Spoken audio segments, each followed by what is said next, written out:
Good morning, everybody. It is your daily crypto news for Thursday, November 16th, 2023. My name is Matt. You can reach me at matt@dailycryptonews.net. Let's get straight into it. BlackRock, the world's largest asset manager, has officially filed for a spot Ethereum exchange-traded fund, or ETF, with the United States Securities and Exchange Commission. The ETF is called iShares Ethereum Trust, and it seeks to reflect generally the performance of the price of Ether, says the S1 filed with the SEC. BlackRock has selected Coinbase Custody Trust Company as the custodian for its proposed spot Ether ETF. Coinbase is going to go to the moon. This is my opinion. This is what I think. Here's my question. Why would BlackRock file for a spot Ethereum ETF when they didn't even get their Bitcoin ETF yet? I asked around, and the consensus is because the Bitcoin ETF is already approved. They're just waiting on the SEC. And so they have full confidence about this Ethereum ETF. This is total rumor, but it makes sense. And in more BlackRock news, we have Bitfinex pointing out that BlackRock is spreading Tether FUD, leaving a section in BlackRock's filing that asserted that the price of Bitcoin could be affected by stablecoins as seeding fear, uncertainty, and doubt. They said in the filing that while the trust does not invest in stablecoins, it may nonetheless be exposed to risks that stablecoins pose for the Bitcoin market and other digital asset markets. Because a large portion of the digital asset market is still depending on stablecoins such as Tether and USDC, there is a risk that a disorderly or depegged or a run on Tether or USDC could lead to a dramatic market volatility in digital assets more broadly. In 2021, Tether agreed to no longer do business in New York after a 2-year Attorney General investigation found that it made false statements about the backing of USDT. Tether did not answer Decrypt's email questions about this, but Van Eck's strategy advisor tweeted, "Regulators also flagged potential risks around a number of digital asset market structure matters, including stablecoins, many years ago. As a result, of course, ETF issuers will do the best they can to disclose any potential risk. This is a standard process and prudent practice." He continues to say, statements like this, and he's referring to Bitfinex and their statements toward Tether, and Bitfinex, just FYI, has notoriously for years been going after Tether. Statements like this without a link to the filings and appropriate context on processes and standards is just sensationalism. There is a plethora of other risks disclosed on pages 16 through 60 of the BlackRock filing, 40 plus pages worth. And there is a link in the show notes for the BlackRock filing, and he's correct, from 16 to 30, there is a plethora of risks.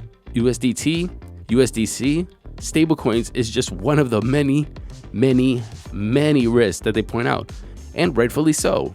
What BlackRock is trying to do is put all the risks on the table, everything that they find on the table, and say, hey, we think that a Bitcoin spot ETF is a good move financially. It's going to be a great financial product, and these are the risks. Nobody wants to be blindsided with risks. And so, honestly, this is sensationalism. This is total FUD, and honestly, quite irresponsible. But they always had an axe to grind. Sometimes they're correct, and sometimes they're just grinding their axe. Binance is preparing to start operating a crypto exchange in Thailand early next year through a joint venture with a unit of Gulf Energy Development. In May, Gulf Binance obtained a license from Thailand's Ministry of Finance to become a digital asset provider regulated by the nation's SEC. Yesterday's filing gives it the green light to launch. The exchange will initially be open to users via invitation only, with plans to open to the general public in early 2024.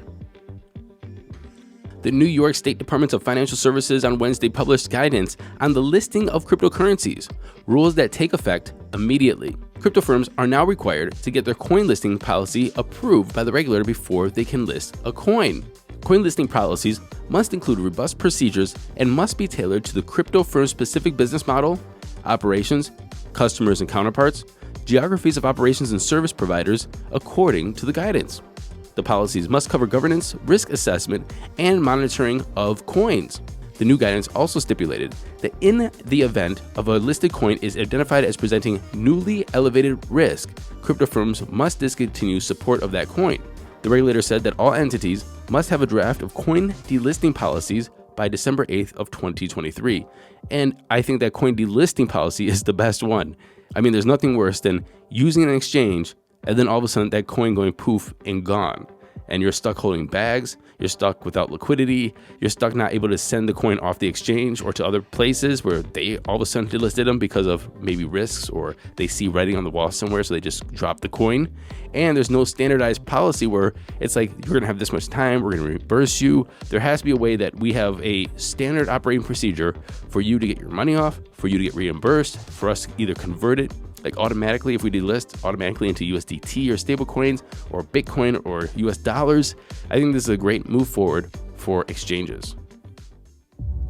And finally, the new FUD of the day. If it's not a war, if it's not climate change, if it's not presidential elections, if it's not the economy, if it's not, you pick it, we're gonna have our crisis of the day. And we have a new one, and this is the 11-year solar cycle. And this is characterized by the rise in sunspots, solar flares, and other mass-scale activity in the massive ball of fusion at the center of our solar system called the sun. This could cause unprecedented chaos this next time around. The next peak is forecasted to arrive in the first half of 2024 and is expected to be weak on an astronomical scale, but it could still disrupt everyday life for millions of people across the globe. George Mason University professor Peter Becker told Fox Weather, "The internet has come of age during a time when the sun has been relatively quiet, and now it's entering a more active time. It's the first time in human history that there has been an intersection of increased solar activity with our dependence on the internet and global economic dependence on the internet. Even a minor space weather event can have major impacts."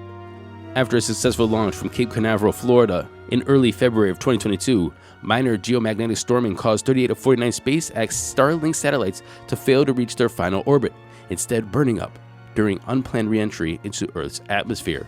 A future solar outburst, if determined to be headed towards Earth, could mean that humans only have around 18 to 24 hours of warning, and then it could wipe out our internet.